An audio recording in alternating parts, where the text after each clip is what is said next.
श्रीमद् भागवत गीता अध्याय 10 विभूति योग।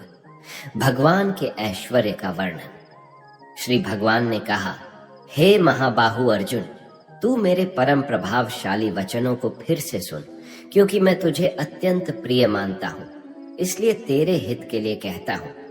मेरे ऐश्वर्य के प्रभाव को न तो कोई देवतागण जानते हैं और न ही कोई महान ऋषि गण ही जानते हैं, क्योंकि मैं ही सभी प्रकार से देवताओं और महर्षियों को उत्पन्न करने वाला हूँ। जो मनुष्य मुझे जन्म मृत्यु रहित, आदि अंत रहित और सभी लोकों का महान ईश्वरीय रूप को जान जाता है, वह मृत्यु को प्राप्त होने वाला मनुष्य मोह से मुक्त होकर सभी पापों से मुक्त हो जाता है।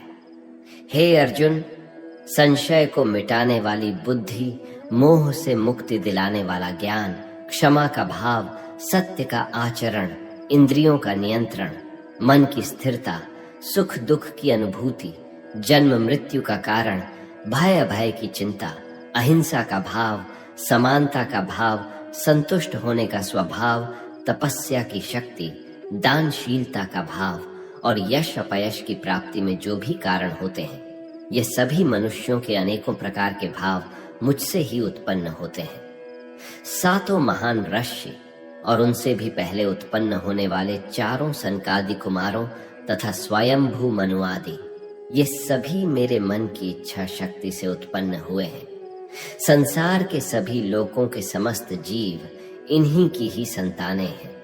जो मनुष्य मेरी इस विशेष ऐश्वर्य पूर्व योग शक्ति को तत्व सहित जानता है, वह स्थिर मन से मेरी भक्ति में स्थित हो जाता है।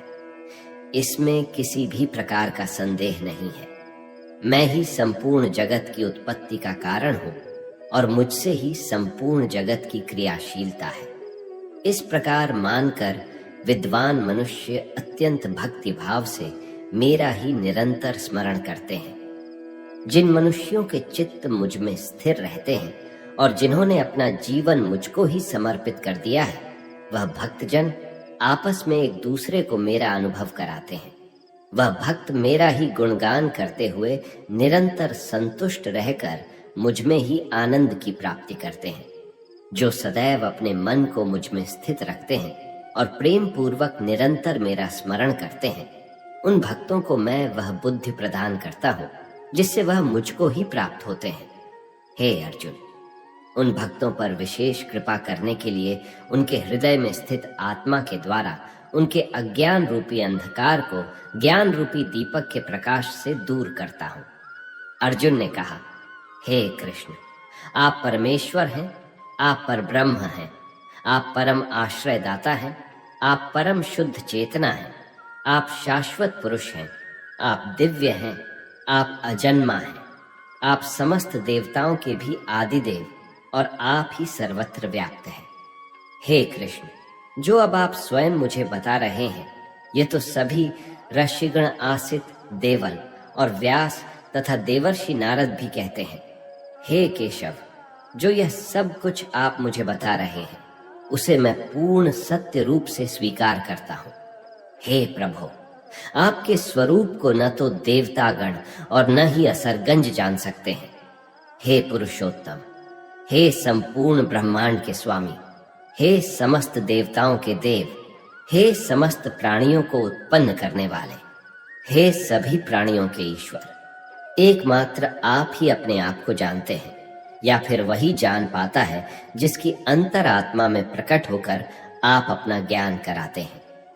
हे कृष्ण, कृपा करके आप अपने उन अलौकिक ऐश्वर्यपूर्ण स्वरूपों को विस्तार से कहिए, जिसे कहने में केवल आप ही समर्थ हैं, जिन ऐश्वर्यों द्वारा आप इन सभी लोकों में व्याप्त होकर स्थित हैं। हे योगेश्वर, मैं किस प्रकार आपका निरंतर चिंतन करके आपको जान सकता हूँ, और मैं आपके ईश्वरीय स्वरूप का किन किन भावों से स्मरण करूं।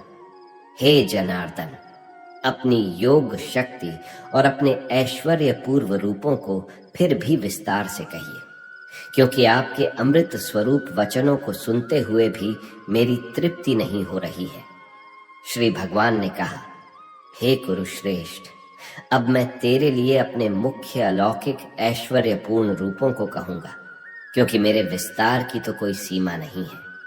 हे अर्जुन, मैं समस्त प्राणियों के हृदय में स्थित आत्मा हूं और मैं ही सभी प्राणियों की उत्पत्ति का, मैं ही सभी प्राणियों के जीवन का और मैं ही सभी प्राणियों की मृत्यु का कारण हूं।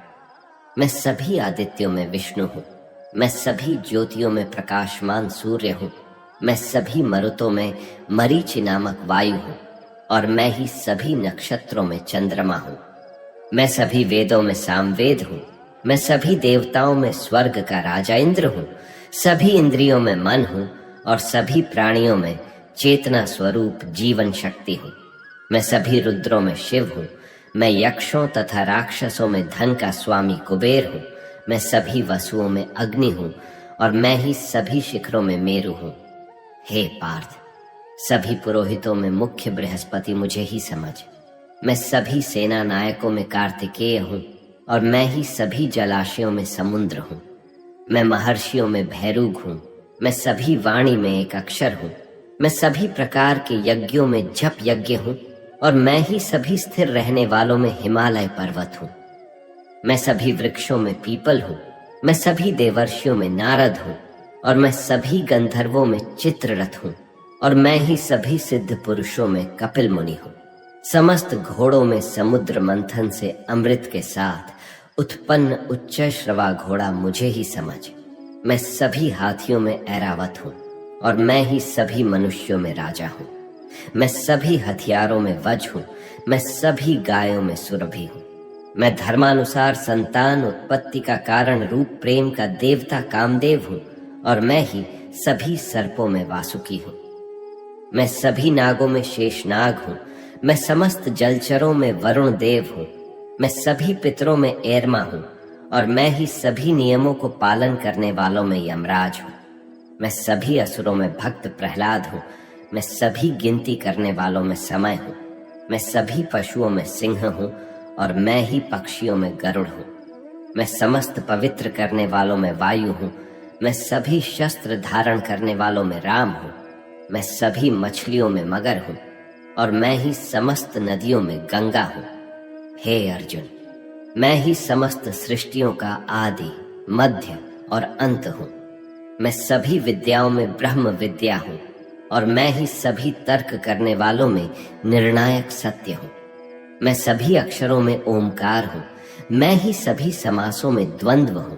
मैं कभी न समाप्त होने वाला समय हूं और मैं ही सभी को धारण करने वाला विराट स्वरूप हूं। मैं ही सभी को नष्ट करने वाली मृत्यु हूं। मैं ही भविष्य में सभी को उत्पन्न करने वाली सृष्टि हूं। स्त्रियों वाले गुणों में कीर्ति, सौंदर्य, वाणी की मधुरता, स्मरण शक्ति, बुद्धि, धारणा और क्षमा भी मैं ही हूं। मैं सामवेद की गाने वाली श्रुतियों में बृहत साम हूं। मैं छंदों में गायत्री छंद हूं। मैं महीनों में मार्गशीर्ष और मैं ही ऋतुओं में वसंत हूं। मैं चलने वालों का जुवा हूं, मैं तेजस्वी का तेज हूं, मैं जीतने वालों की विजय हूं, मैं व्यवसायियों का निश्चय हूं और मैं ही सत्य बोलने वालों का सत्य हूं। मैं वृष्णिवंशियों में वासुदेव हूं, मैं ही पांडवों में अर्जुन हूं, मैं मुनियों में वेद व्यास हूं और मैं ही कवियों में शुक्राचार्य हूं। मैं दमन करने वालों का दंड हूं, मैं विजय की कामना वालों की नीति हूं, रहस्य रखने वालों का मौन हूं और मैं ही ज्ञानियों का ज्ञान हूं। हे अर्जुन, वह बीज भी मैं ही हूं जिनके कारण सभी प्राणियों की उत्पत्ति होती है, क्योंकि संसार में कोई भी ऐसा चर या अचर प्राणी नहीं है जो मेरे बिना अलग रह सके। हे परम तत्व अर्जुन, मेरी लौकिक और अलौकिक ऐश्वर्यपूर्ण स्वरूपों का अंत नहीं है। मैंने अपने इन ऐश्वर्यों का वर्णन तो तेरे लिए संक्षिप्त रूप से कहा है। जो ऐश्वर्य युक्त, कांति युक्त और शक्ति युक्त वस्तुएं हैं, उनको तू मेरे तेज के अंश से ही उत्पन्न हुआ समझ। किंतु हे अर्जुन, तुझे इस प्रकार सारे ज्ञान को विस्तार से जानने की आवश्यकता ही क्या है? मैं तो अपने एक अंश मात्र से इस संपूर्ण ब्रह्मांड को धारण करके सर्वत्र स्थित रहता हूं। इस प्रकार उपनिषद, ब्रह्म विद्या तथा योग शास्त्र रूप श्रीमद् भगवद गीता के श्री कृष्ण अर्जुन संवाद में विभूति योग नाम का 10वां अध्याय संपूर्ण हुआ। श्रीमद् भागवत गीता अध्याय 11 विश्व रूप दर्शन योग। अर्जुन द्वारा विश्व रूप के दर्शन के लिए प्रार्थना। अर्जुन ने कहा, मुझ पर कृपा करने के लिए आपने जो परम गोपनीय आध्यात्मिक विषय ज्ञान दिया है, उस उपदेश से मेरा ये मोह दूर हो गया है। हे कमलनयन, मैंने आपसे समस्त सृष्टि की उत्पत्ति तथा प्रलय और आपकी अविनाशी महिमा का भी वर्णन विस्तार से सुना है।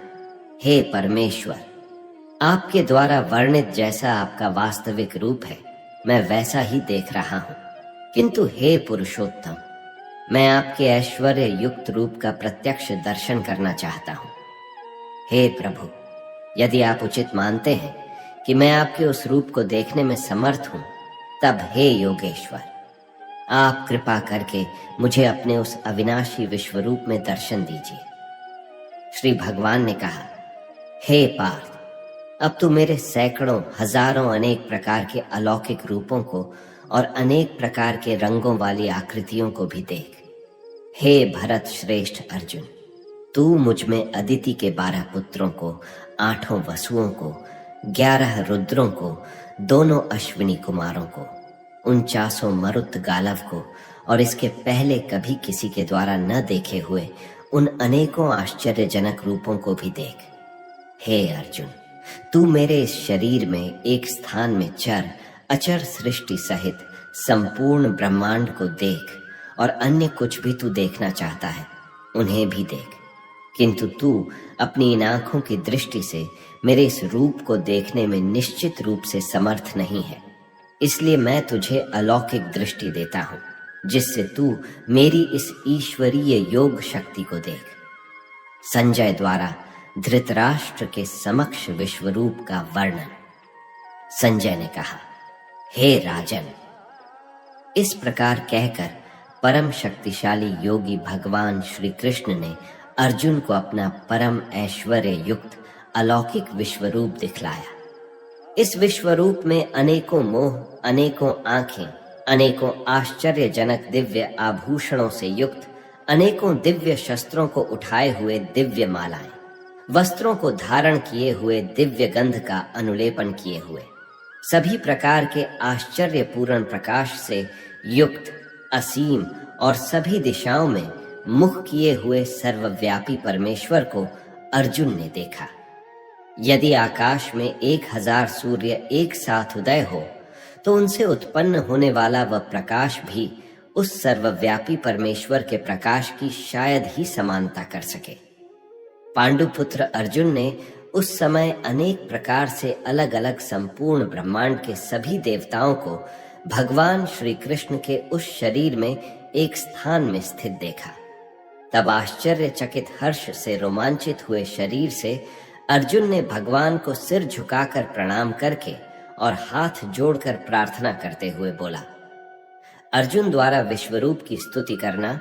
अर्जुन ने कहा, हे भगवान श्री कृष्ण, मैं आपके शरीर में समस्त देवताओं को तथा अनेकों विशेष प्राणियों को एक साथ देख रहा हूं, और कमल के आसन पर स्थित ब्रह्मा जी को, शिव जी को, समस्त ऋषियों को और दिव्य सर्पों को भी देख रहा हूं। हे विश्वेश्वर, मैं आपके शरीर में अनेकों हाथ, पेट, मुख और आंखें तथा चारों ओर से असंख्य रूपों को देख रहा हूं। हे विश्वरूप, न तो मैं आपका अंत, न माध्य और न आदि को ही देख पा रहा हूं। मैं आपको चारों ओर से मुकुट पहने हुए, गदा धारण किए हुए और चक्र सहित अपार तेज से प्रकाशित देख रहा हूं, और आपके रूप को सभी ओर से अग्नि के समान जलता हुआ, सूर्य के समान चक्काचौंध करने वाले प्रकाश को कठिनता से देख पा रहा हूं। हे भगवान, आप ही जानने योग्य पर ब्रह्म परमात्मा है। आप ही इस जगत के परम आधार हैं। आप ही अविनाशी सनातन धर्म के पालक हैं, और मेरी समझ से आप ही अविनाशी सनातन पुरुष हैं। आप अनादि है, अनंत है और माध्य रहित है। आपकी महिमा अनंत है। आपकी असंख्य भुजाएं हैं। चंद्र और सूर्य आपकी आंखें हैं। मैं आपके मुख से जलती हुई अग्नि के निकलने वाले तेज के कारण इस संसार को तपते हुए देख रहा हूं। हे महापुरुष, संपूर्ण आकाश से लेकर पृथ्वी तक के बीच केवल आप ही अकेले सभी दिशाओं में व्याप्त है, और आपके इस भयंकर आश्चर्यजनक रूप को देखकर तीनों लोग भयभीत हो रहे हैं। सभी देवों के समूह आप में प्रवेश कर रहे हैं। उनमें से कुछ भयभीत होकर हाथ जोड़कर आपका गुणगान कर रहे हैं, और महर्षि गण और सिद्धों के समूह कल्याण हो इस प्रकार कहकर उत्तम वैदिक मंत्रों द्वारा आपकी स्तुति कर रहे हैं।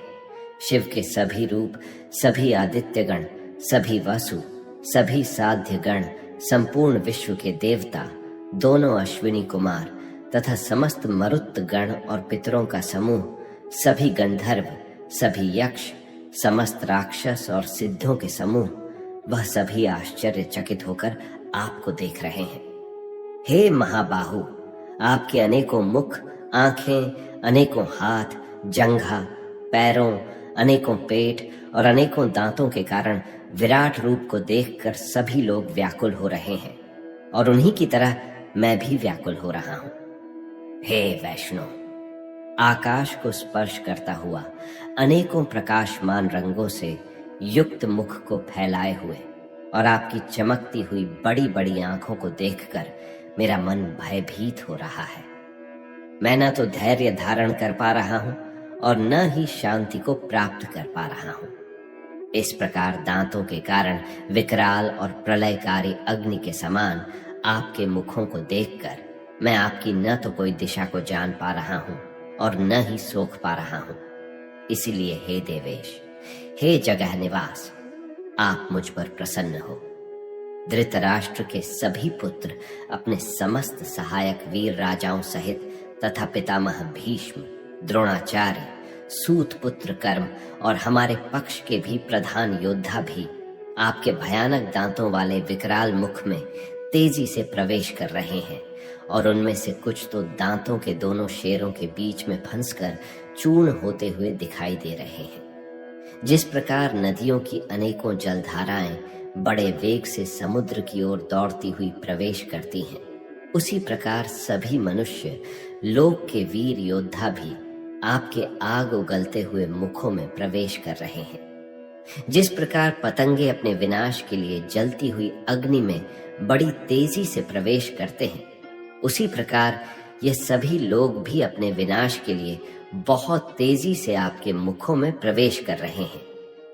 हे विश्वव्यापी भगवान, आप उन समस्त लोगों को जलते हुए, सभी मुखों द्वारा निगलते हुए सभी ओर से छाट रहे हैं, और आपके भयंकर तेज प्रकाश की किरणें संपूर्ण ब्रह्मांड को आच्छादित करके झुलसा रही है।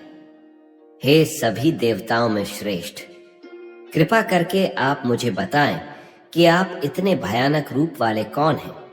मैं आपको नमस्कार करता हूं, आप मुझ पर प्रसन्न हो। आप ही निश्चित रूप से आदि भगवान हैं। मैं आपको विशेष रूप से जानना चाहता हूं, क्योंकि मैं आपके स्वभाव को नहीं जानता हूं। भगवान द्वारा अपने प्रभाव का वर्णन श्री भगवान ने कहा, मैं इस संपूर्ण संसार का नष्ट करने वाला महाकाल हूं। इस समय इन समस्त प्राणियों का नाश करने के लिए लगा हुआ हूं। यहां स्थित सभी विपक्षी पक्ष के योद्धा तेरे युद्ध न करने पर भी भविष्य में नहीं रहेंगे। हे सव्यसाची, इसीलिए तू यश को प्राप्त करने के लिए युद्ध करने के लिए खड़ा हो और शत्रुओं को जीतकर सुख संपन्न राज्य का भोग कर। ये सभी पहले ही मेरे ही द्वारा मारे जा चुके हैं। तू तो युद्ध में केवल निमित्त बना रहेगा।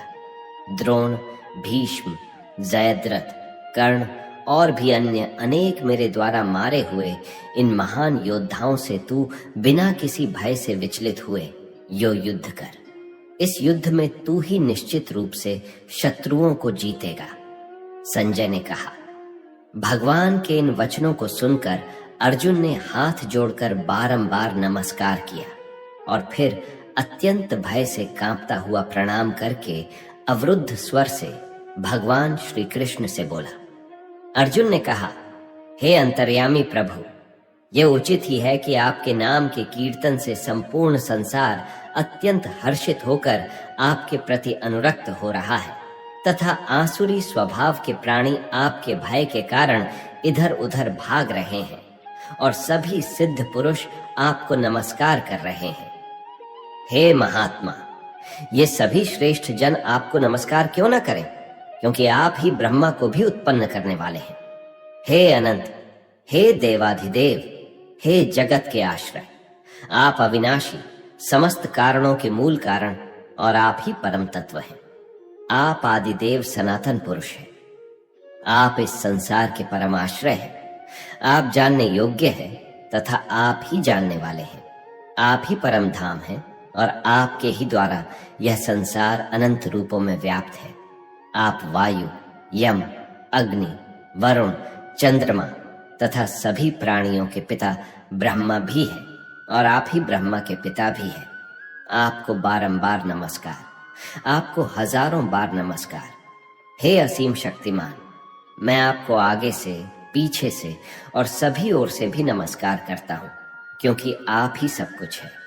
आप अनंत पराक्रम के स्वामी हैं। आप ही से समस्त संसार व्याप्त है, अतः आप ही सब कुछ है। आपको अपना मित्र मानकर मैंने हठपूर्वक आपको हे कृष्ण, हे यादव, हे सखा, इस प्रकार आपकी महिमा को जाने बिना मूर्खतावश या प्रेमवश जो कुछ कहा है। हे अच्युत, यही नहीं, हंसी मजाक में आराम करते हुए, सोते हुए, बैठते हुए या भोजन करते हुए, कभी अकेले में या कभी मित्रों के सामने मैंने आपका जो अनादर किया है, उन सभी अपराधों के लिए मैं क्षमा मांगता हूँ। आप इस चल और अचल जगत के पिता और आप ही इस जगत में पूज्यनीय आध्यात्मिक गुरु हैं। हे अचिंत्य शक्ति वाले प्रभु, तीनों लोकों में अन्य न तो कोई आपके समान हो सकता है और न ही कोई आपसे बढ़कर हो सकता है। अतः मैं समस्त जीवों के पूजनीय भगवान के चरणों में गिरकर साष्टांग प्रणाम करके आपकी कृपा के लिए प्रार्थना करता हूँ।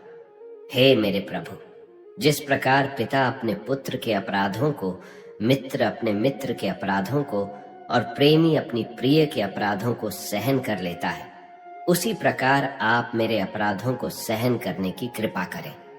अर्जुन द्वारा चतुर्भुज रूप के लिए प्रार्थना पहले कभी न देखे गए। आपके इस रूप को देखकर मैं हर्षित हो रहा हूं और साथ ही मेरा मन भय के कारण विचलित भी हो रहा है।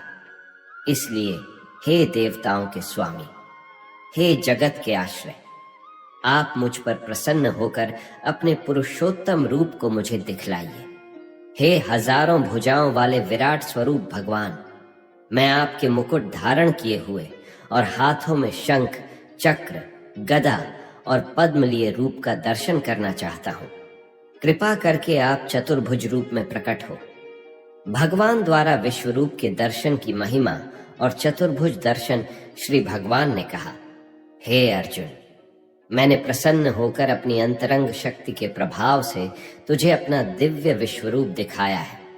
मेरे इस तेजोमय अनंत विश्वरूप को तेरे अतिरिक्त अन्य किसी के द्वारा पहले कभी नहीं देखा गया है।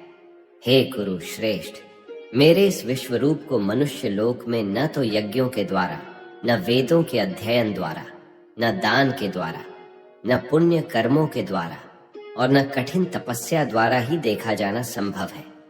मेरे इस विश्वरूप को तेरे अतिरिक्त अन्य किसी के द्वारा पहले कभी नहीं देखा गया है।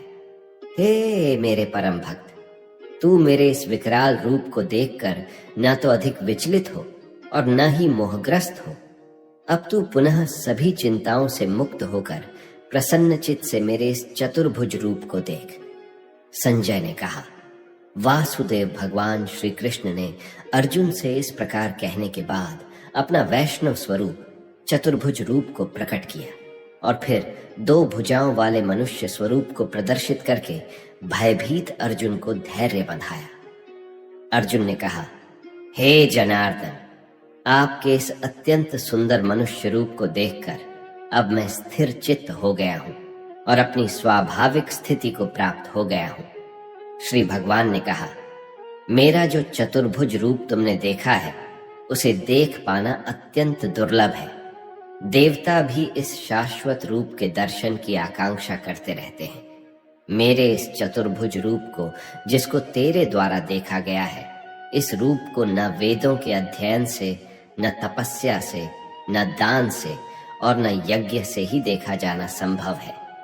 हे अर्जुन, केवल अनन्य भक्ति के द्वारा ही मेरा साक्षात दर्शन किया जा सकता है, वास्तविक स्वरूप को जाना जा सकता है और इसी विधि से मुझ में प्रवेश भी पाया जा सकता है।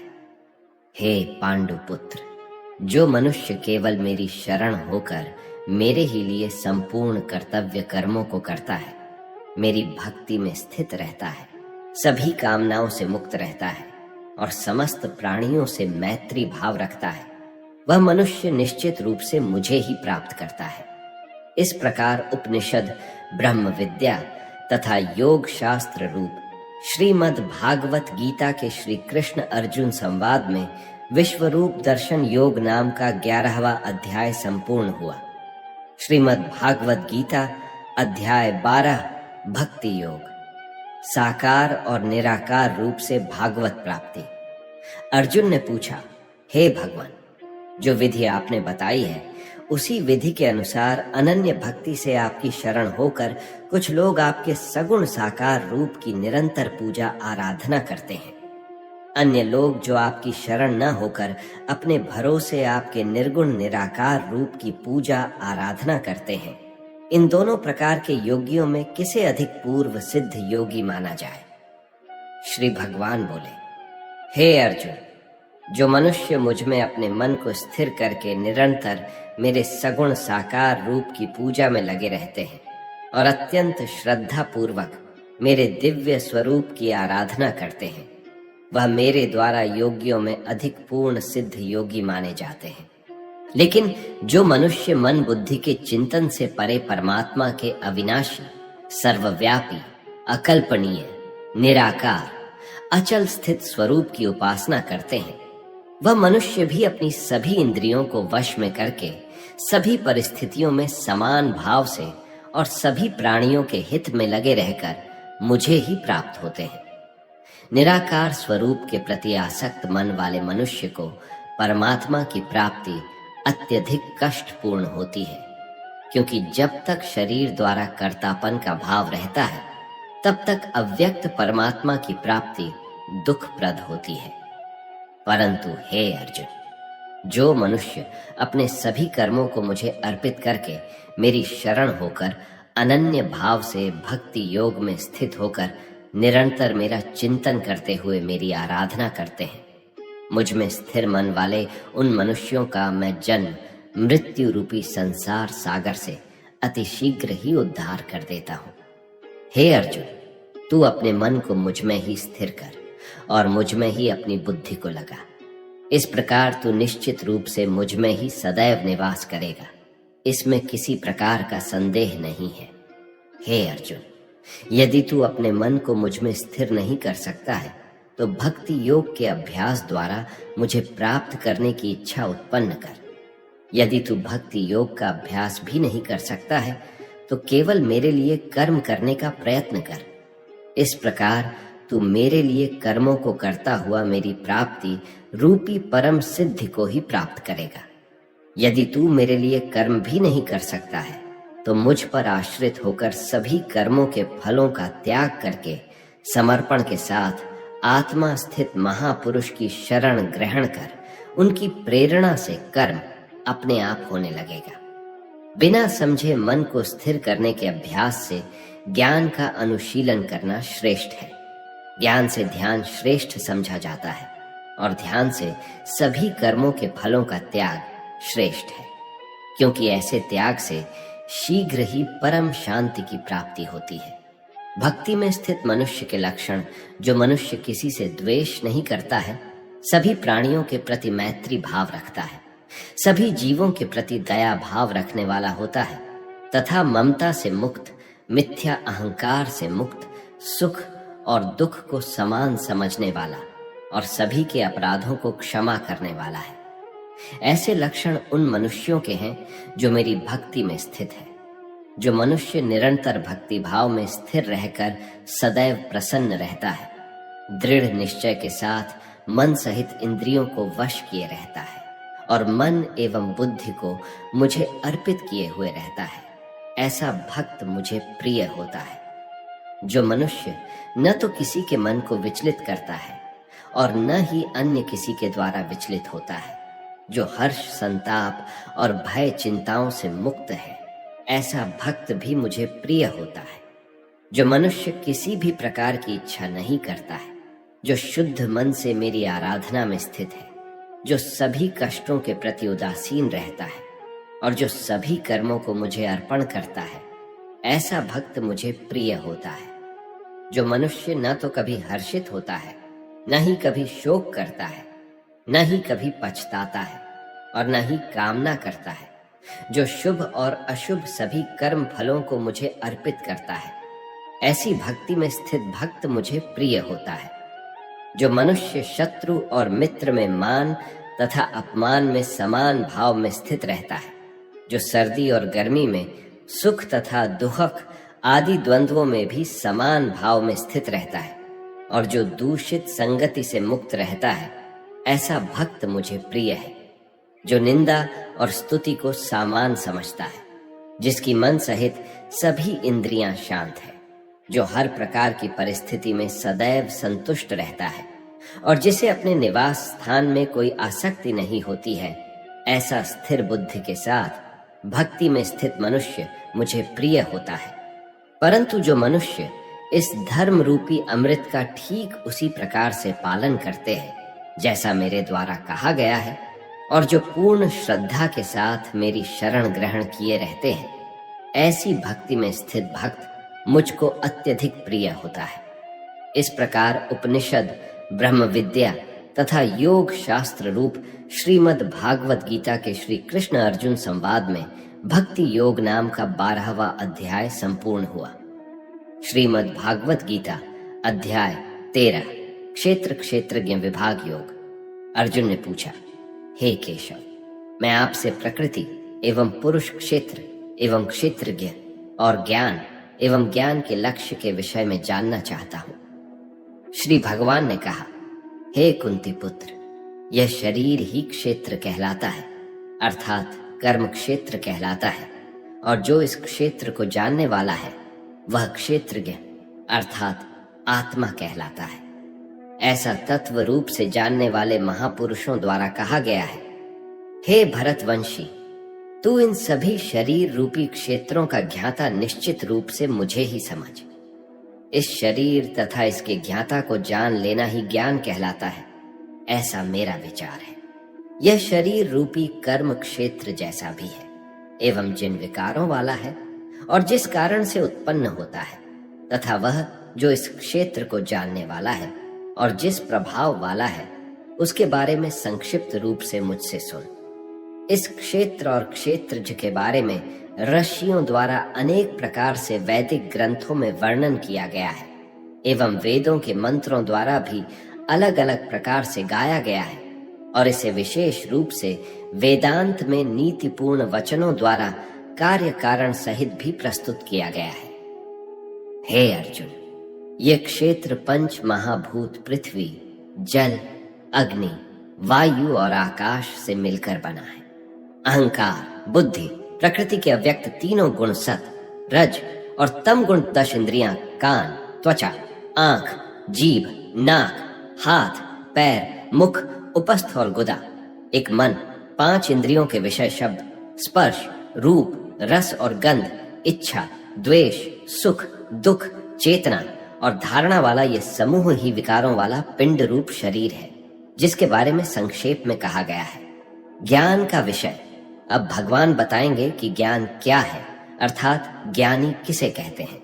विनम्रता अर्थात मान अपमान के भाव का न होना, दंभहीनता अर्थात कर्तापन के भाव का न होना, अहिंसा अर्थात किसी को भी कष्ट नहीं पहुंचाने का भाव, क्षमाशीलता अर्थात सभी अपराधों के लिए क्षमा करने का भाव, सरलता अर्थात सत्य को न छिपाने का भाव, पवित्रता अर्थात मन और शरीर से शुद्ध रहने का भाव, गुरु भक्ति अर्थात श्रद्धा सहित गुरु की सेवा करने का भाव, दृढ़ता अर्थात संकल्प में स्थिर रहने का भाव, और आत्म संयम अर्थात इंद्रियों को वश में रखने का भाव, इंद्रिय विषयों अर्थात शब्द, रूप, रस, गंध, स्पर्श के प्रति वैराग्य का भाव, मिथ्या अहंकार न करने का भाव, जन्म, मृत्यु, बुढ़ापा, रोग, दुख और अपनी बुराइयों का बार बार चिंतन करने का भाव, पुत्र, स्त्री, घर और अन्य भौतिक वस्तुओं के प्रति आसक्त न होने का भाव, शुभ और अशुभ की प्राप्ति पर भी निरंतर एक समान रहने का भाव, मेरे अतिरिक्त अन्य किसी वस्तु को प्राप्त न करने का भाव, बिना विचलित हुए मेरी भक्ति में स्थिर रहने का भाव, शुद्ध है एकांत स्थान में रहने का भाव और सांसारिक भोगों में लिप्त मनुष्यों के प्रति आसक्ति के भाव का न होना, निरंतर आत्म स्वरूप में स्थित रहने का भाव और तत्व स्वरूप परमात्मा से साक्षात्कार करने का भाव, यह सब मेरे द्वारा ज्ञान कहा गया है और इनके अतिरिक्त जो भी है वह अज्ञान है। क्षेत्रज्ञ का ज्ञान, हे अर्जुन, जो जानने योग्य है, अब मैं उसके विषय में बताऊंगा, जिसे जानकर मृत्यु को प्राप्त होने वाला मनुष्य अमृत तत्व को प्राप्त होता है, जिसका जन्म कभी नहीं होता है, जो कि मेरे अधीन रहने वाला है, वह न तो करता है और न ही कारण है, उसे परम ब्रह्म परमात्मा कहा जाता है। वह परमात्मा सभी ओर से हाथ पांव वाला है, वह सभी ओर से आंखें, सिर तथा मुख वाला है, वह सभी ओर सुनने वाला है और वही संसार में सभी वस्तुओं में व्याप्त होकर स्थित है। वह परमात्मा समस्त इंद्रियों का मूल स्रोत है, फिर भी वह सभी इंद्रियों से परे स्थित रहता है। वह सभी का पालन करता होते हुए भी अनासक्त भाव में स्थित रहता है और वही प्रकृति के गुणों सत, रज, तम से परे स्थित होकर भी समस्त गुणों का भोगता है। वह परमात्मा चर अचर सभी प्राणियों के अंदर और बाहर भी स्थित है। उसे अति सूक्ष्म होने के कारण इंद्रियों के द्वारा नहीं जाना जा सकता है। वह अत्यंत दूर स्थित होने पर भी सभी प्राणियों के अत्यंत पास भी वही स्थित है। वह परमात्मा सभी प्राणियों में अलग अलग स्थित होते हुए भी एक रूप में ही स्थित रहता है। यद्यपि वही समस्त प्राणियों को ब्रह्मा रूप से उत्पन्न करने वाला है, विष्णु रूप से पालन करने वाला है और रौद्र रूप से संहार करने वाला है। वह परमात्मा सभी प्रकाशित होने वाली वस्तुओं के प्रकाश का मूल स्रोत होते हुए भी अंधकार से परे स्थित रहता है। वही ज्ञान स्वरूप आत्मा है, वही जानने योग्य परमात्मा है, वही ज्ञान स्वरूप आत्मा द्वारा प्राप्त करने वाला लक्ष्य है और वही सभी के हृदय में विशेष रूप से स्थित रहता है। इस प्रकार कर्म क्षेत्र अर्थात शरीर, ज्ञान स्वरूप अर्थात आत्मा और जानने योग्य अर्थात परमात्मा के स्वरूप का संक्षेप में वर्णन किया गया है।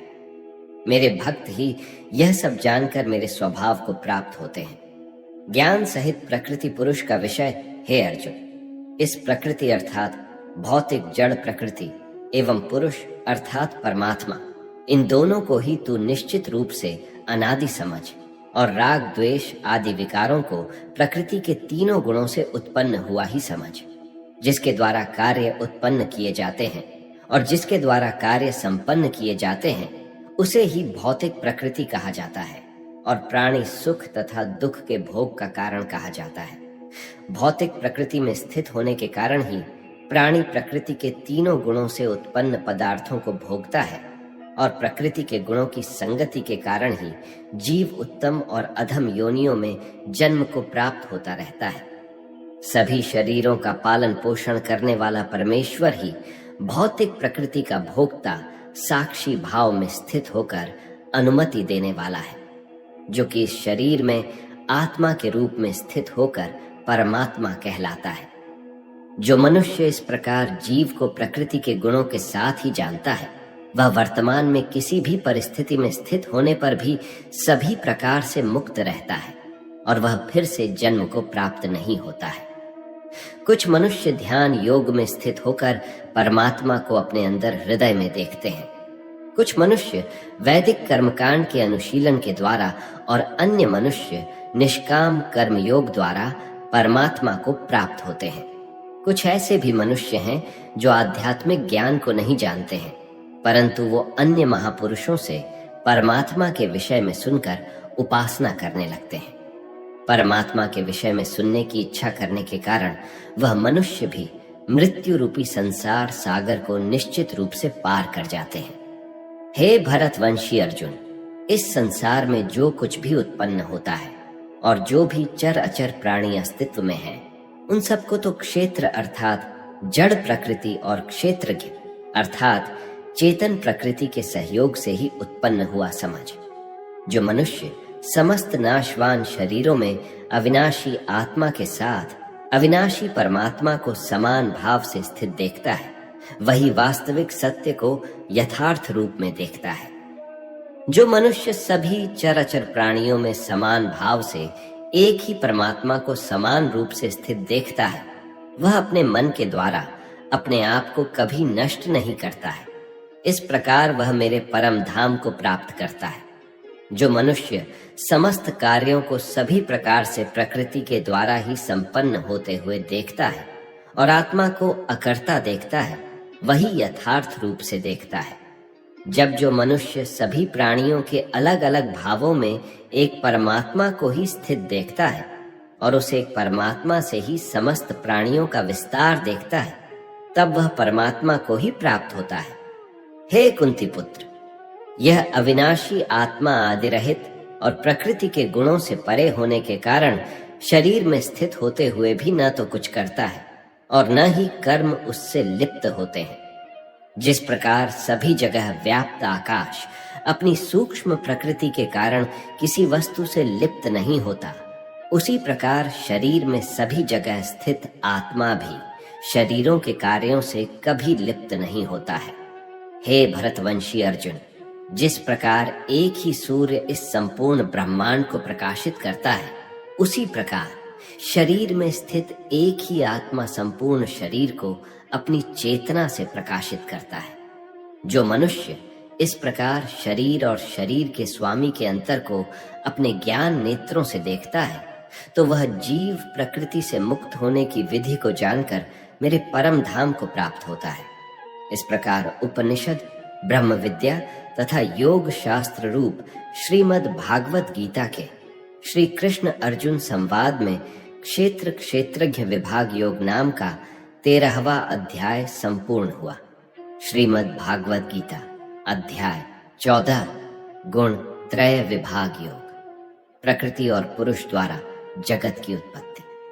श्री भगवान ने कहा, हे अर्जुन, समस्त ज्ञानों में भी सर्वश्रेष्ठ इस परम ज्ञान को मैं तेरे लिए फिर से कहता हूं, जिसे जानकर सभी संत मुनियों ने इस संसार से मुक्त होकर परम सिद्धि को प्राप्त किया है। इस ज्ञान में स्थिर होकर वह मनुष्य मेरे जैसे स्वभाव को ही प्राप्त होता है। वह जीव न तो सृष्टि के प्रारंभ में फिर से उत्पन्न ही होता है और न ही प्रलय के समय कभी व्याकुल होता है।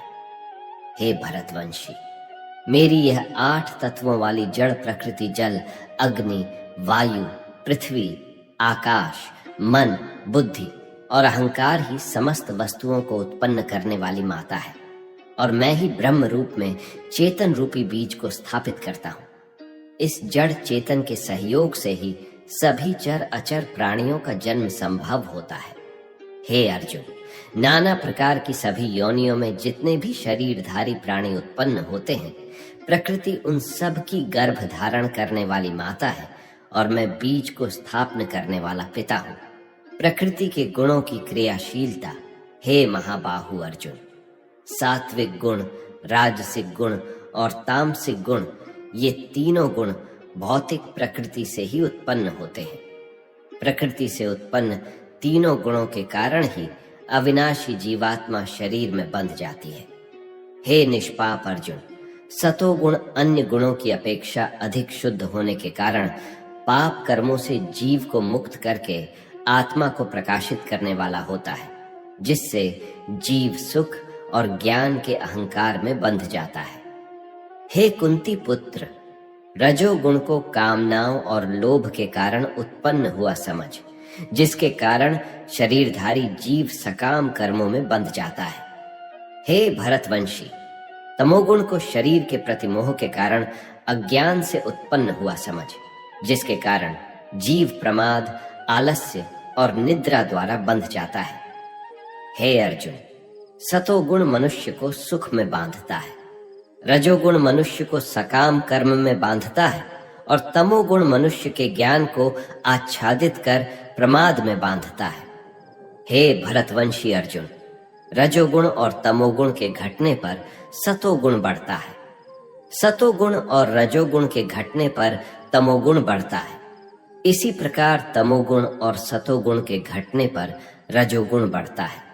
जिस समय इस शरीर में तथा अंतकरण और इंद्रियों में चेतना और विवेक शक्ति उत्पन्न होती है, उस समय ऐसा जानना चाहिए कि सत्व गुण बढ़ रहा है।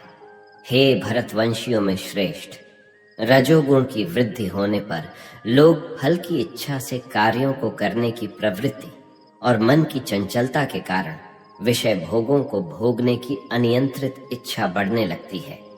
हे कुरुवंशी अर्जुन, जब तमोगुण विशेष वृद्धि को प्राप्त होता है, तब अज्ञान रूपी अंधकार कर्तव्य कर्मों को न करने की प्रवृत्ति, पागलपन की अवस्था और मोह के कारण न करने योग्य कार्य करने की प्रवृत्ति बढ़ने लगती है।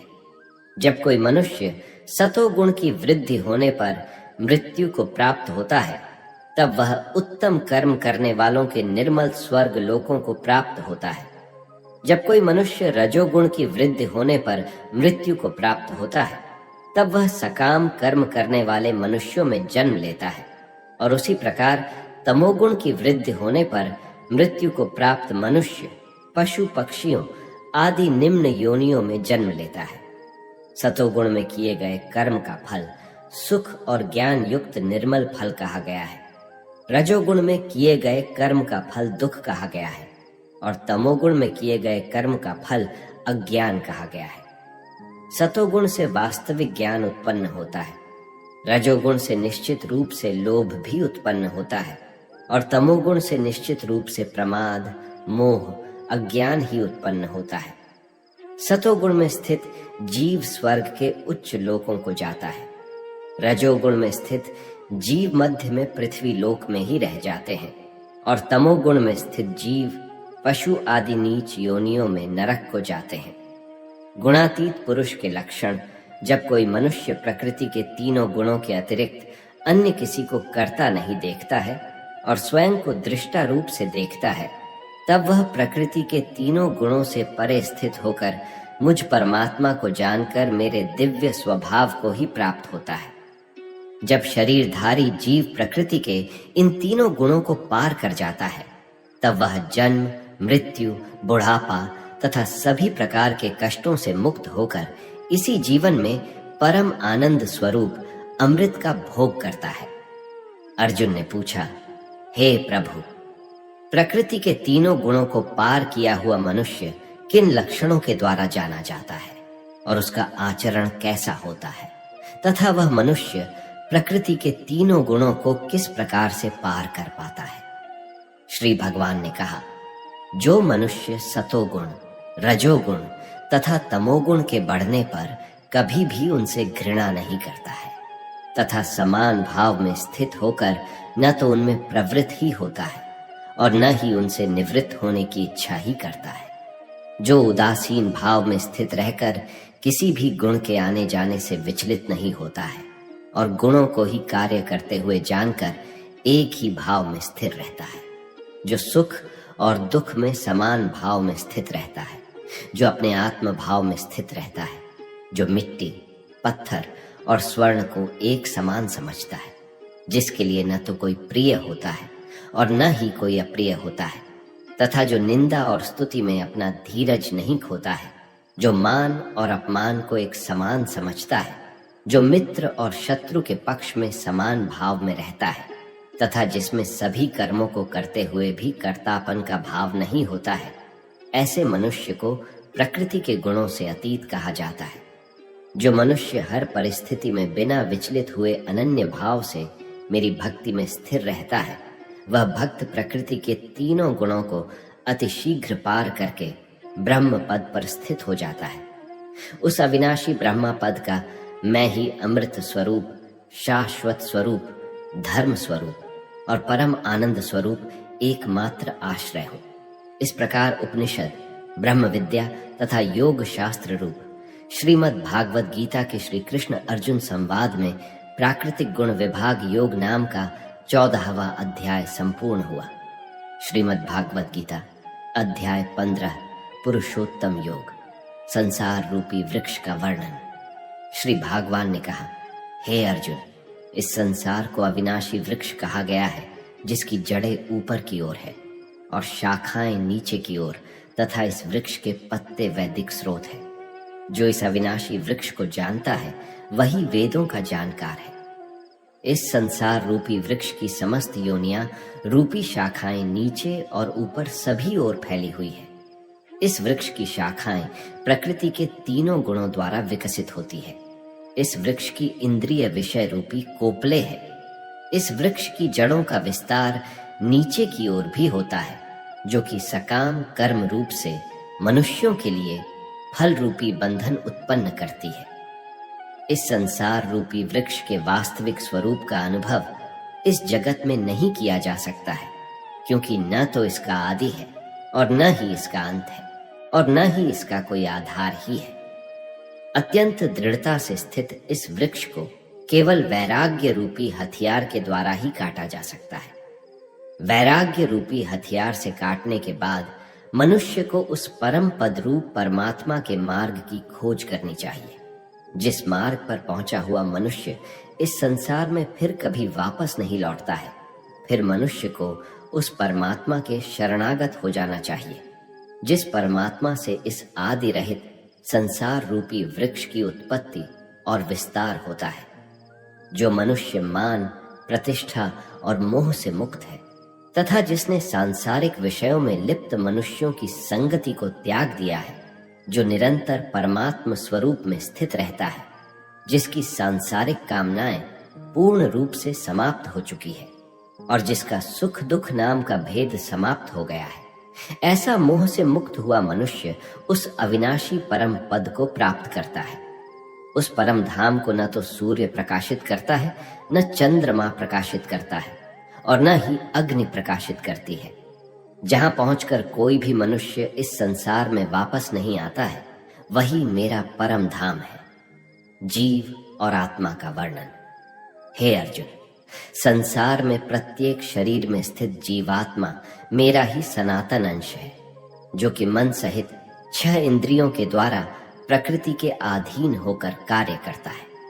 शरीर का स्वामी जीवात्मा 6 इंद्रियों के कार्यों को संस्कार रूप में ग्रहण करके एक शरीर का त्याग करके दूसरे शरीर में उसी प्रकार चला जाता है, जिस प्रकार वायु गंध को एक स्थान से ग्रहण करके दूसरे स्थान में ले जाती है। इस प्रकार दूसरे शरीर में स्थित होकर जीवात्मा कान, आंख, त्वचा, जीभ, नाक और मन की सहायता से ही विषयों का भोग करता है। जीवात्मा शरीर का किस प्रकार त्याग कर सकती है, किस प्रकार शरीर में स्थित रहती है और किस प्रकार प्रकृति के गुणों के अधीन होकर विषयों का भोग करती है, मूर्ख मनुष्य कभी भी इस प्रक्रिया को नहीं देख पाते हैं।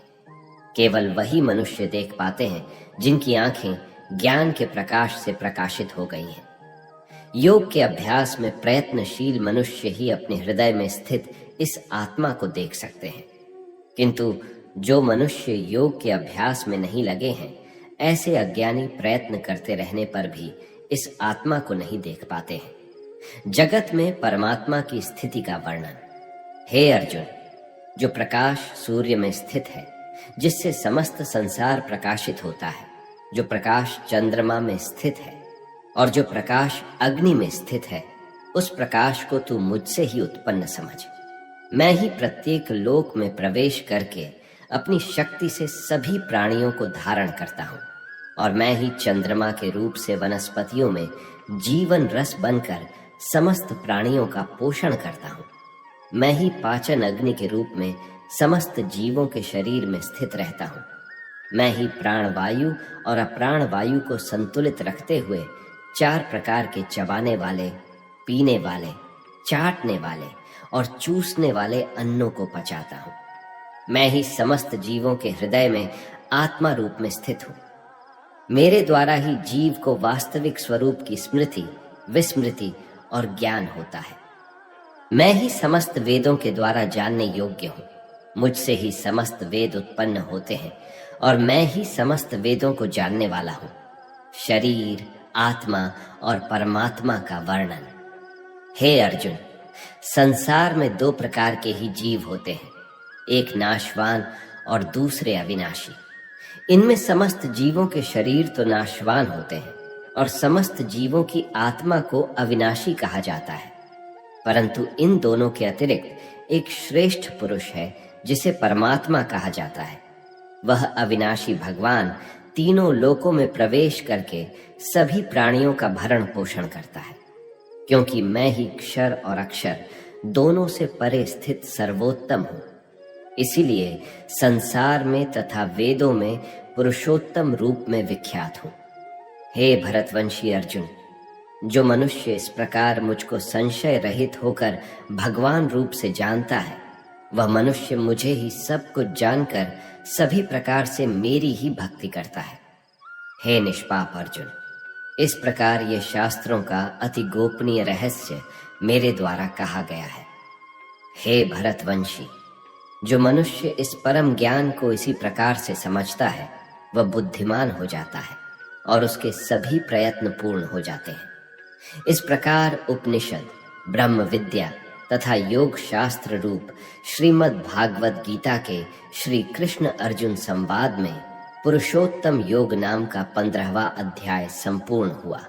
श्रीमद् भागवत गीता अध्याय 16, देव असुर संपदा विभाग योग, दैवीय स्वभाव वालों के लक्षण।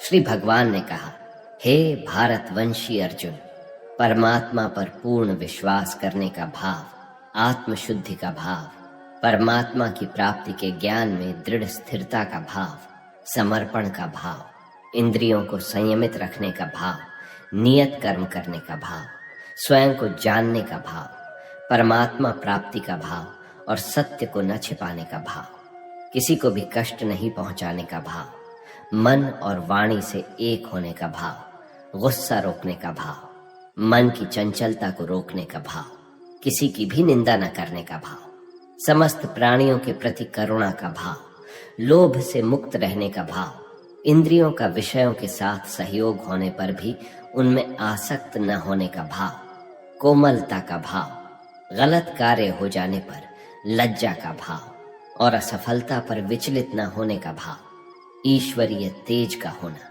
अपराधों के लिए माफ कर देने का भाव, किसी भी परिस्थिति में विचलित न होने का भाव, मन और शरीर से शुद्ध रहने का भाव, किसी से भी ईर्ष्या न करने का भाव और सम्मान न पाने का भाव।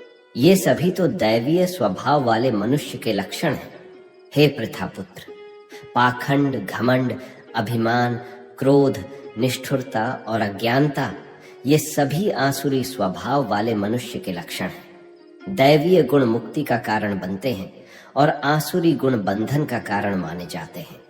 हे पांडुपुत्र अर्जुन, तू शोक मत कर, क्योंकि तू दैवीय गुणों से युक्त होकर उत्पन्न हुआ है। आसुरी स्वभाव वालों के लक्षण। हे अर्जुन, इस संसार में उत्पन्न सभी मनुष्यों के स्वभाव दो प्रकार के ही होते हैं, एक दैवीय स्वभाव और दूसरा आसुरी स्वभाव। उनमें से दैवीय गुणों को तू विस्तार पूर्वक कह चुका हूं। अब तू आसुरी गुणों को भी मुझसे सुन। आसुरी स्वभाव वाले मनुष्य यह नहीं जानते हैं कि क्या करना चाहिए और क्या नहीं करना चाहिए। वह न तो बाहर से और न अंदर से ही पवित्र होते हैं। वह न तो कभी उचित आचरण करते हैं और न ही उनमें सत्य ही पाया जाता है। आसुरी स्वभाव वाले मनुष्य कहते हैं कि जगत झूठा है, इसका न तो कोई आधार है और न ही कोई ईश्वर है। यह संसार बिना किसी कारण के केवल स्त्री पुरुष के संसर्ग से उत्पन्न हुआ है। कामेच्छा के अतिरिक्त अन्य कोई कारण नहीं है। इस प्रकार की दृष्टि को स्वीकार करने वाले मनुष्य जिनका आत्मज्ञान नष्ट हो गया है, वह बुद्धिहीन होते हैं। ऐसे आसुरी स्वभाव वाले मनुष्य केवल विनाश के लिए ही अनुपयोगी कर्म करते हैं, जिससे संसार का अहित होता है। आसुरी स्वभाव वाले मनुष्य कभी न तृप्त होने वाले काम वासनाओं के अधीन झूठी मान प्रतिष्ठा के अहंकार से युक्त मोहग्रस्त होकर जड़ वस्तुओं को प्राप्त करने के लिए अपवित्र संकल्प धारण किए रहते हैं। आसुरी स्वभाव वाले मनुष्य जीवन के अंतिम समय तक असंख्य चिंताओं के अधीन रहते हैं। उनके जीवन का परम लक्ष्य केवल इंद्रिय तृप्ति के लिए ही निश्चित रहता है। आसुरी स्वभाव वाले मनुष्य आशा रूपी सैकड़ों रस्सियों से बंधे हुए कामनाओं और क्रोध के अधीन होकर इंद्रिय विषय भोगों के लिए अवैध रूप से धन को जमा करने की इच्छा करते रहते हैं। आसुरी स्वभाव वाले मनुष्य सोचते रहते हैं कि आज मैंने इतना धन प्राप्त कर लिया है, अब इससे और अधिक धन प्राप्त कर लूंगा। मेरे पास आज इतना धन है, भविष्य में बढ़कर और अधिक हो जाएगा। आसुरी स्वभाव वाले मनुष्य सोचते रहते हैं कि वह शत्रु मेरे द्वारा मारा गया और उन अन्य शत्रुओं को भी मैं मार डालूंगा।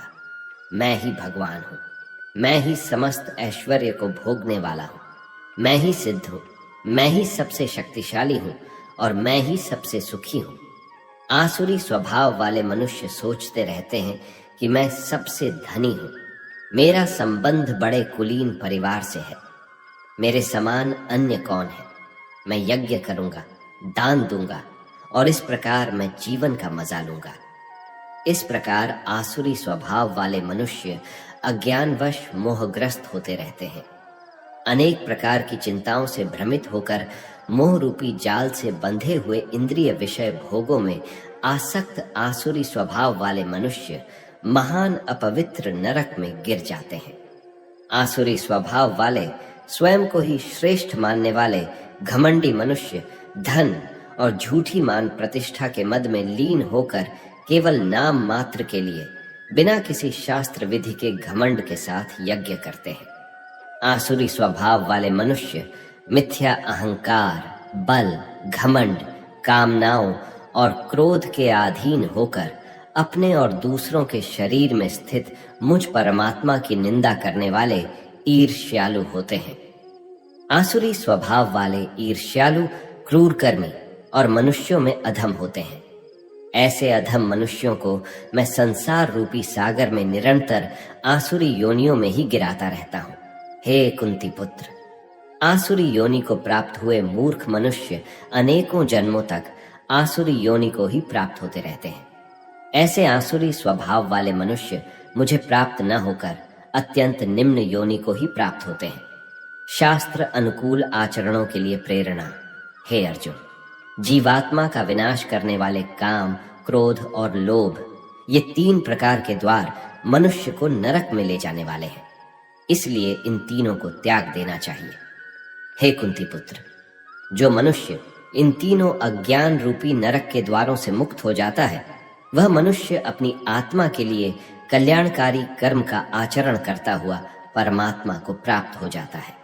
जो मनुष्य कामनाओं के वश में होकर शास्त्रों की विधियों को त्याग कर अपने ही मन से उत्पन्न की गई विधियों से कर्म करता रहता है, वह मनुष्य न तो सिद्धि को प्राप्त कर पाता है, न सुख को प्राप्त कर पाता है और न परम गति को ही प्राप्त हो पाता है।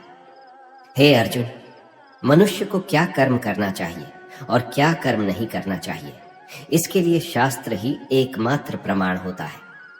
इसीलिए तुझे संसार में शास्त्र की विधि को जानकर ही कर्म करना चाहिए। इस प्रकार उपनिषद, ब्रह्म विद्या तथा योग शास्त्र रूप श्रीमद् भागवत गीता के श्री कृष्ण अर्जुन संवाद में देव असुर संपदा विभाग योग नाम का 16वां अध्याय संपूर्ण हुआ।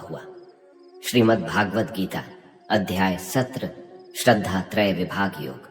स्वभाव के अनुसार श्रद्धा। अर्जुन ने कहा, हे कृष्ण, जो मनुष्य शास्त्रों के विधान को त्याग कर पूर्ण श्रद्धा से युक्त होकर पूजा करते हैं, उनकी श्रद्धा सतोगुणी, रजोगुणी, तमोगुणी या अन्य किस प्रकार की होती है? श्री भगवान ने कहा, शरीर धारण करने वाले सभी मनुष्यों की श्रद्धा प्राकृतिक गुणों के अनुसार सात्विक, राजसी और तामसी 3 प्रकार की ही होती है। अब इसके विषय में मुझसे सुन। हे भरतवंशी, सभी मनुष्यों की श्रद्धा स्वभाव से उत्पन्न अर्जित गुणों के अनुसार विकसित होती है। यह मनुष्य श्रद्धा से युक्त है। जो जैसी श्रद्धा वाला होता है, वह स्वयं वैसा ही होता है और सात्विक गुणों से युक्त मनुष्य अन्य देवी देवताओं को पूजते हैं। राजसी गुणों से युक्त मनुष्य यक्ष और राक्षसों को पूजते हैं और अन्य तामसी गुणों से युक्त मनुष्य भूत प्रेत आदि को पूजते हैं। जो मनुष्य शास्त्रों के विधान के विरुद्ध अपनी कल्पना द्वारा व्रत धारण करके कठोर तपस्या करते हैं, ऐसे घमंडी मनुष्य कामनाओं, आसक्ति और बल के अहंकार से प्रेरित होते हैं। ऐसे भ्रमित बुद्धि वाले मनुष्य शरीर के अंदर स्थित जीवों के सम्मुख और हृदय में स्थित मुझ परमात्मा को भी कष्ट देने वाले होते हैं। उन सभी अज्ञानियों को तो निश्चित रूप से असुर ही समझ।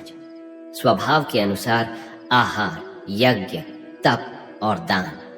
हे अर्जुन, सभी मनुष्यों का भोजन भी प्रकृति के गुणों के अनुसार 3 प्रकार का प्रिय होता है और यज्ञ, तप और दान भी 3 प्रकार के होते हैं। इनके भेदों को तू मुझसे सुन। जो भोजन आयु को बढ़ाने वाले, मन बुद्धि को शुद्ध करने वाले, शरीर को स्वस्थ कर शक्ति देने वाले, सुख और संतोष को प्रदान करने वाले, रसयुक्त, चिकना और मन को स्थिर रखने वाले तथा हृदय को भाने वाले होते हैं, ऐसे भोजन सतोगुणी मनुष्यों को प्रिय होते हैं। कड़वे, खट्टे, नमकीन, अत्यधिक गरम, छटपटे, रूखे, जलन उत्पन्न करने वाले भोजन रजोगुणी मनुष्यों को रुचिकर होते हैं, जो कि दुख, शोक तथा रोग उत्पन्न करने वाले होते हैं। जो भोजन अधिक समय का रखा हुआ, स्वादहीन, दुर्गंध युक्त, सड़ा हुआ, अन्य के द्वारा झूठा किया हुआ और अपवित्र होता है, वह भोजन तमोगुणी मनुष्यों को प्रिय होता है। जो यज्ञ बिना किसी फल की इच्छा से शास्त्रों के निर्देशानुसार किया जाता है और जो यज्ञ मन को स्थिर करके कर्तव्य समझकर किया जाता है, वह सात्विक किया गया होता है। परंतु हे भारत श्रेष्ठ, जो यज्ञ केवल फल की इच्छा के लिए अहंकार से युक्त होकर किया जाता है, उसको तू राजसी यज्ञ समझ। जो यज्ञ शास्त्रों के निर्देशों के बिना, अन्न का वितरण किए बिना, वैदिक मंत्रों के उच्चारण के बिना, पुरोहितों को दक्षिणा दिए बिना और श्रद्धा के बिना किए जाते हैं, उन यज्ञ को तामसी यज्ञ माना जाता है।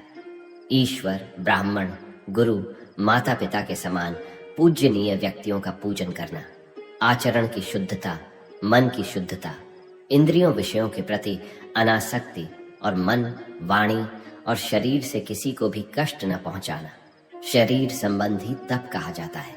किसी को भी कष्ट न पहुंचाने वाले शब्द बोलना, सत्य बोलना, प्रिय लगने वाले हितकारी शब्द बोलना और वेद शास्त्रों का उच्चारण द्वारा अध्ययन करना वाणी संबंधी तप कहा जाता है। मन में संतुष्टि का भाव, सभी प्राणियों के प्रति आदर का भाव, केवल ईश्वरीय चिंतन का भाव, मन को आत्मा में स्थिर करने का भाव और सभी प्रकार से मन को शुद्ध करना मन संबंधी तप कहा जाता है।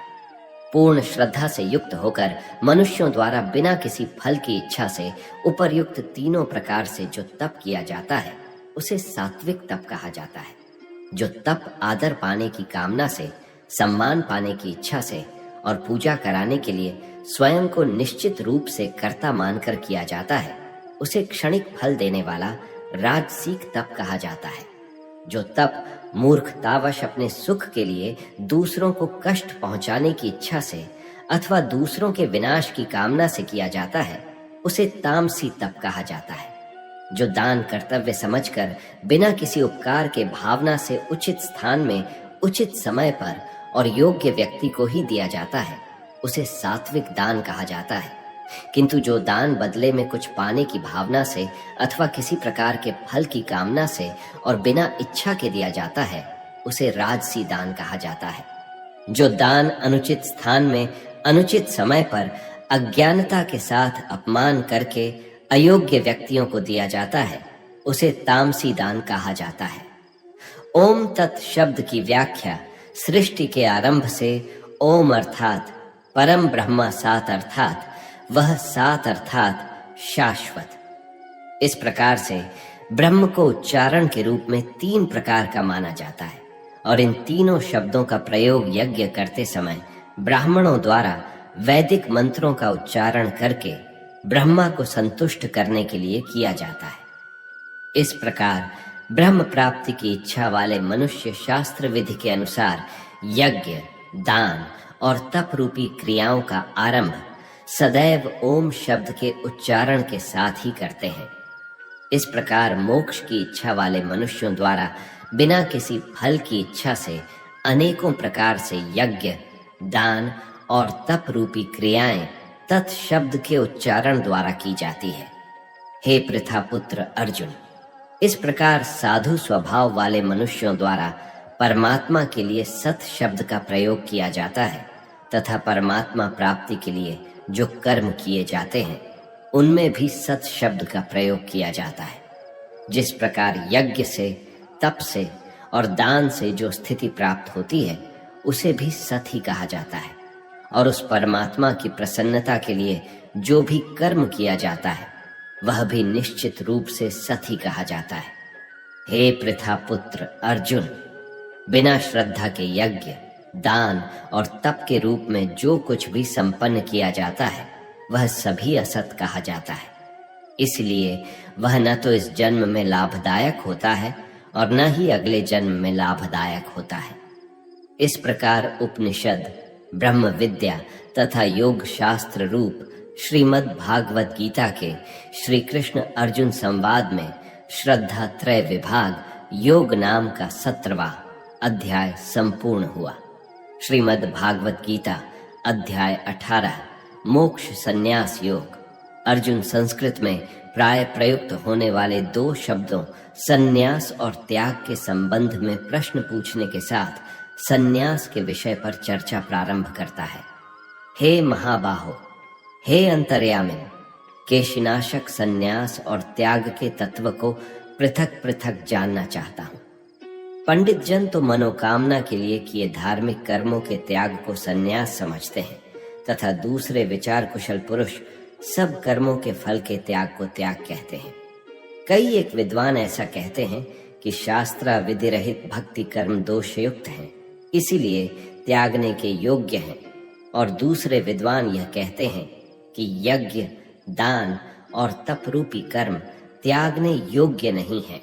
हे शेर पुरुष अर्जुन, संन्यास और त्याग इन दोनों में से पहले त्याग के विषय में तू मेरा निश्चय सुन, क्योंकि त्याग 3 प्रकार का कहा गया है। यज्ञ, दान और तपरूप कर्म त्याग करने के योग्य नहीं है, बल्कि वह तो अवश्य कर्तव्य है, क्योंकि यज्ञ, दान और तप ही कर्म बुद्धिमान पुरुषों को पवित्र करने वाले हैं। हे पार्थ, इन यज्ञ, दान और तपरूप कर्मों को तथा भी संपूर्ण कर्तव्य कर्मों को आसक्ति और फलों का त्याग करके करना चाहिए। ये मेरा निश्चय किया हुआ उत्तम मत है, परंतु नियत शास्त्रानुकूल कर्म का त्याग उचित नहीं है।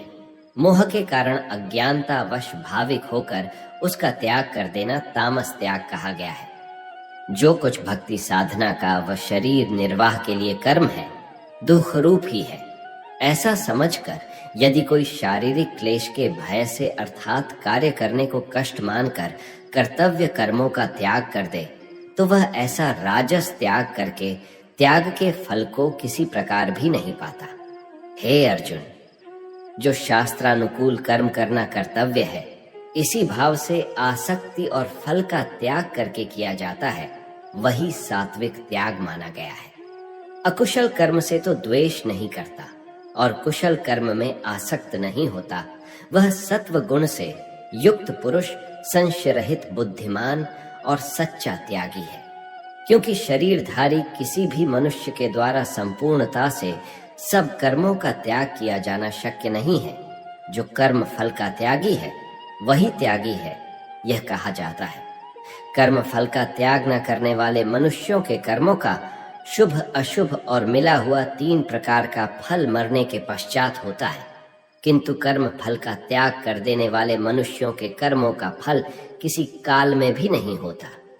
हे महाबाहो, संपूर्ण कर्मों की सिद्धि के ये 5 हेतु कर्मों का अंत करने के लिए उपाय बतलाने वाले सांख्य शास्त्र में कहे गए हैं, उनको तू मुझसे भली भांति जान। इस विषय में अर्थात कर्मों की सिद्धि में अधिष्ठान और कर्तृता तथा भिन्न भिन्न प्रकार के करण एवं नाना प्रकार की अलग अलग चेष्टाएं, और वैसे ही 5वां हेतु दैव अर्थात ईश्वरीय देन है। मनुष्य मन, वाणी और शरीर से शास्त्रानुकूल अथवा विपरीत जो कुछ भी कर्म करता है, उसके ये पांचों कारण हैं।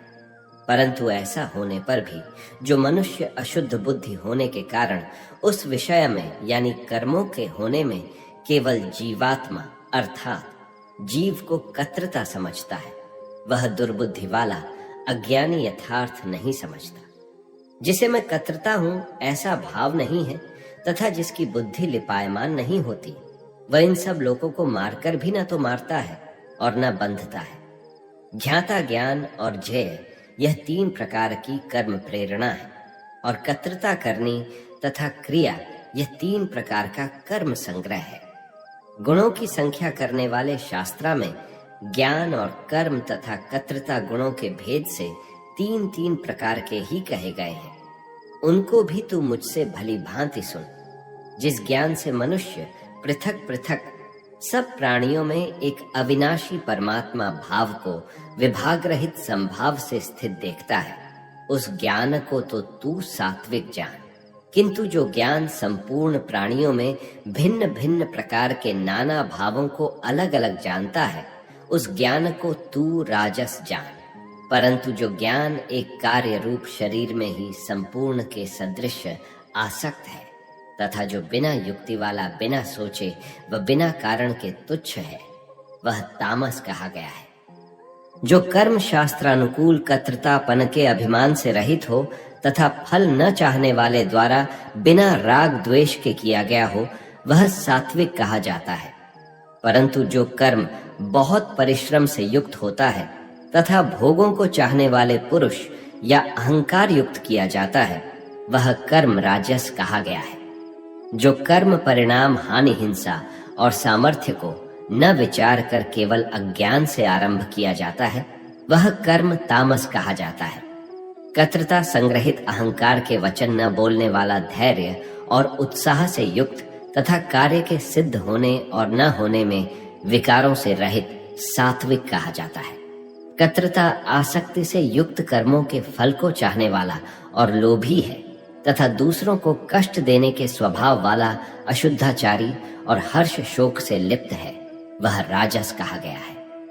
कर्तृता अयुक्त स्वाभाविक घमंडी, धूर्त और दूसरों की जीविका का नाश करने वाला तथा शोक करने वाला, आलसी और आज के कार्य को कल पर छोड़ना तामस कहा जाता है। हे धनंजय, अब तू बुद्धि का और धृति का भी गुणों के अनुसार तीन प्रकार का भेद मेरे द्वारा संपूर्णता से विभाग पूर्वक कहा जाने वाला सुन। हे पार्थ, जो बुद्धि प्रवृत्ति मार्ग और निवृत्ति मार्ग को कर्तव्य और अकर्तव्य को भय और अभय को तथा बंधन और मोक्ष को यथार्थ जानती है, वह बुद्धि सात्विकी है। हे पार्थ, मनुष्य जिस बुद्धि के द्वारा धर्म और अधर्म को तथा कर्तव्य और अकर्तव्य को भी यथार्थ नहीं जानता, वह बुद्धि राजसी है। हे अर्जुन, जो तमोगुण से घिरी हुई बुद्धि अर्धम को भी यह धर्म है ऐसा मान लेती है तथा इसी प्रकार अन्य संपूर्ण पदार्थों को भी विपरीत मान लेती है, वह बुद्धि तामसी है। हे पार्थ, जिस अव्यभिचारिणी एक इष्ट पर आधारित धारण शक्ति से मनुष्य भक्ति योग के द्वारा मन, श्वास और इंद्रियों की क्रियाओं को धारण करता है, वह धृति सात्विकी है। परंतु हे प्रथापुत्र अर्जुन, फल की इच्छा वाला मनुष्य जिस धारण शक्ति के द्वारा अत्यंत आसक्ति से धर्म, अर्थ और कामों को धारण करता है, वह धारण भक्ति राजसी है। हे पार्थ, नीच स्वभाव वाला जिस निंद्रा, भय, चिंता और दुख को तथा नशे को भी नहीं छोड़ता, वह भक्ति धारणा तामसी है। हे भरत श्रेष्ठ, अब तीन प्रकार के सुख को भी तू मुझसे सुन।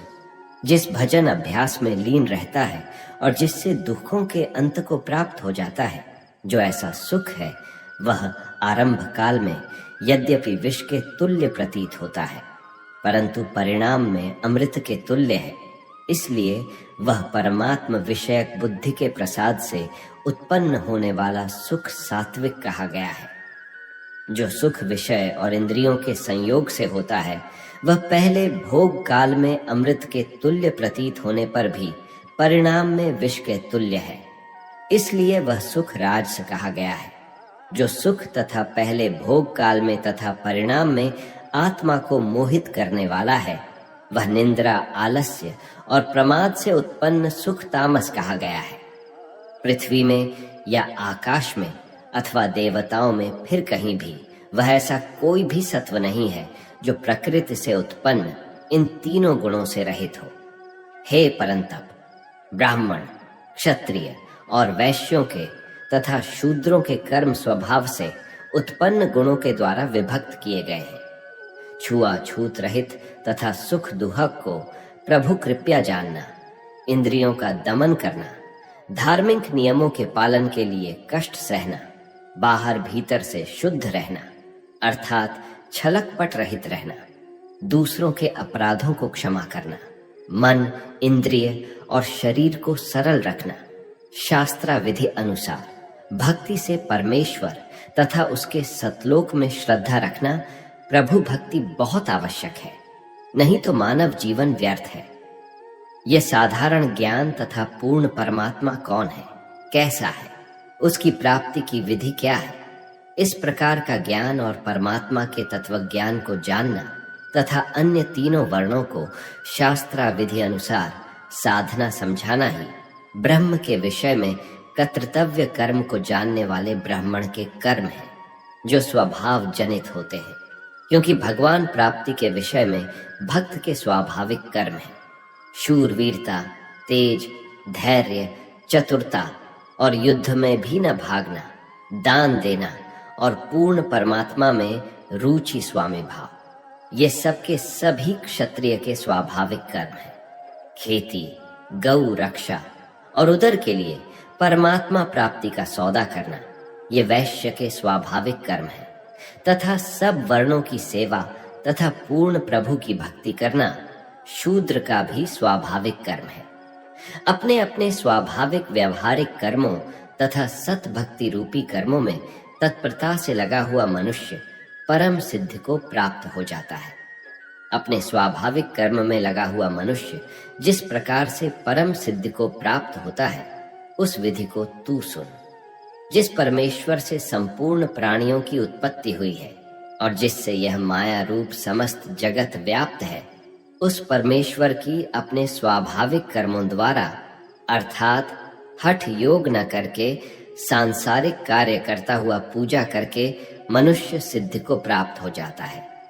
गुण रहित स्वयं मनमाना अर्थात शास्त्रा विधि रहित अच्छी प्रकार आचरण किए हुए दूसरे के धर्म अर्थात धार्मिक पूजा से अपना धर्म अर्थात शास्त्रा विधि अनुसार धार्मिक पूजा श्रेष्ठ है। अपने वर्ण के स्वाभाविक अर्थात जो भी जिस क्षत्रिय, वैश्य, ब्राह्मण व शूद्र वर्ण में उत्पन्न है, कर्म तथा भक्ति कर्म करता हुआ पाप को प्राप्त नहीं होता।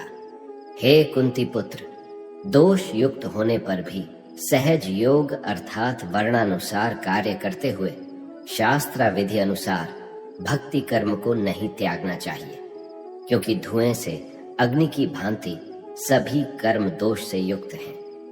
सर्वत्र आसक्ति रहित बुद्धि वाला, स्पृहारहित और बुरे कर्मों से विजय प्राप्त भक्त आत्मा तत्व ज्ञान के अतिरिक्त सर्व घ्यनों से संन्यास प्राप्त करने वाले द्वारा उस परम अर्थात सर्वश्रेष्ठ पूर्ण पाप विनाश होने पर जो पूर्ण मुक्ति होती है, उस सिद्धि अर्थात परम गति को प्राप्त होता है, जो कि ज्ञान की श्रेष्ठ उपलब्धि है। उस नैष्कर्म्य सिद्धि को जिसे प्राप्त होकर परमात्मा को प्राप्त होता है, उस प्रकार को हे कुंती पुत्र तू संक्षेप में ही मुझसे समझ। विशुद्ध बुद्धि से युक्त तथा सात्विक धारण शक्ति के द्वारा अपने आप को संयमी करके और शब्दादि विकारों को त्याग कर राग द्वेष को सर्वदा नष्ट करके अन्न जल का संयमी व्यर्थ वार्ता से बचकर एकांत प्रेमी मन कर्म वचन पर संयम करने वाला निरंतर सहज ध्यान योग के प्रायाण वैराग्य का आश्रय लेने वाला अहंकार शक्ति घमंड काम अर्थात विलास क्रोध परिग्रह अर्थात आवश्यकता से अधिक संग्रह का त्याग करके ममता रहित शांत साधक पूर्ण परमात्मा को प्राप्त होने का पात्र होता है। परमात्मा प्राप्ति योग्य हुआ प्राणी प्रसन्न मन वाला योगी न शोक करता है न आकांक्षा ही करता है। ऐसा समस्त प्राणियों में एक जैसा भाव वाला मेरे वाली शास्त्रानुकूल श्रेष्ठ भक्ति को प्राप्त हो जाता है। वह भक्त मुझको जो और जितना हूँ ठीक वैसा का वैसा तत्व से जान लेता है तथा उस भक्ति से मुझको तत्व से जानकर तत्काल ही पूर्ण परमात्मा की भक्ति में लीन हो जाता है। मेरे द्वारा बताए शास्त्रानुकूल मार्ग के आश्रित अर्थात मतावलंबी संपूर्ण कर्मों को सदा करता हुआ भी मेरे उस मत अर्थात शास्त्रानुकूल साधना के पूर्ण ज्ञान की कृपया से सनातन अविनाशी पद को प्राप्त हो जाता है। सब कर्मों को मन से त्याग कर तथा ज्ञान योग को आश्रय करके मेरे मत पर आधारित होकर और निरंतर मेरे में चितवाला होकर तू मेरे द्वारा बताई शास्त्रानुकूल विचारधारा की कृपया से समस्त संकटों को अनायास ही पार कर जाएगा। और यदि अहंकार के कारण मेरे वचनों को न सुनेगा तो नष्ट हो जाएगा, अर्थात योग भ्रष्ट हो गया तो नष्ट हो जाएगा। जो तू अहंकार का आश्रय लेकर यह मान रहा है कि मैं युद्ध नहीं करूंगा, तेरा यह निश्चय मिथ्या है, क्योंकि तेरा क्षत्रिय स्वभाव तुझे जबरदस्ती युद्ध में लगा देगा। हे कुंती पुत्र, जिस कर्म को तू मोह के कारण करना नहीं चाहता उसको भी अपने पूर्वकृत स्वाभाविक क्षत्रिय कर्म से बंधा हुआ परवश होकर करेगा। हे अर्जुन, शरीर रूप यंत्रा में आरूढ़ हुए संपूर्ण प्राणियों को अंतर्यामी ईश्वर अपनी माया से उनके कर्मों के अनुसार भ्रमण करवाता हुआ सब प्राणियों के हृदय में स्थित है। हे भारत, तू सब प्रकार से उस परमेश्वर की ही शरण में जा। उस परमात्मा की कृपा से ही तू परम शांति को तथा सदा रहने वाला सतलोक को अर्थात सतलोक को प्राप्त होगा। इस प्रकार गोपनीय से अति गोपनीय ज्ञान मैंने तुझसे कह दिया। इस रहस्ययुक्त ज्ञान को पूर्णतया भली भांति विचार कर, जैसे चाहता है वैसे ही कर। संपूर्ण गोपनीयों से अति गोपनीय मेरे परम रहस्य युक्त हितकारक वचन तुझे फिर कहूंगा, इसे सुन। यह पूर्ण ब्रह्म मेरा पक्का निश्चित इष्ट देव अर्थात पूज्य देव है। एक मन वाला मेरा मतानुसार भक्त हो, मतानुसार मेरा पूजन करने वाला मुझको प्रणाम कर। मैं तुझे संपूर्ण पापों से छुड़वा दूंगा, तू शोक मत कर। तुझे यह गीता रूप रहस्यमय उपदेश किसी भी काल में न तो तपरहित मनुष्य से कहना चाहिए, न भक्ति रहित से, और न बिना सुनने की इच्छा वाले से ही कहना चाहिए, तथा जो मुझ में दोष दृष्टि रखता है उसे नहीं कहना चाहिए। जो पुरुष मुझ में परम भक्ति करके इस परम रहस्य युक्त गीता शास्त्राओं भक्तों में कहेगा, वह मुझको ही प्राप्त होगा, इसमें कोई संदेह नहीं है। उससे बढ़कर मेरा प्रिय कार्य करने वाला मनुष्यों में कोई भी नहीं है, तथा पृथ्वी भर में उससे बढ़कर मेरा प्रिय दूसरा कोई भविष्य में होगा भी नहीं। जो पुरुष इस धर्ममय हम दोनों के संवाद रूप गीता शास्त्र को पढ़ेगा, उसके द्वारा भी मैं ज्ञानज्ञ से पूज्य देव होऊंगा, ऐसा मेरा मत है। जो मनुष्य श्रद्धायुक्त और दोष दृष्टि से रहित होकर इस गीता शास्त्र का श्रवण भी करेगा, वह भी मुक्त होकर उत्तम कर्म करने वालों के श्रेष्ठ लोकों को प्राप्त होगा। हे पार्थ, क्या इस गीता शास्त्रा को तूने एकाग्रचित से श्रवण किया? और हे धनंजय, क्या तेरा अज्ञान जनित मोह नष्ट हो गया? हे अच्युत, आपकी कृपया से मेरा मोह नष्ट हो गया और मुझे ज्ञान प्राप्त हो गया। संशय रहित होकर स्थित हूं, अतः आपकी आज्ञा का पालन करूंगा।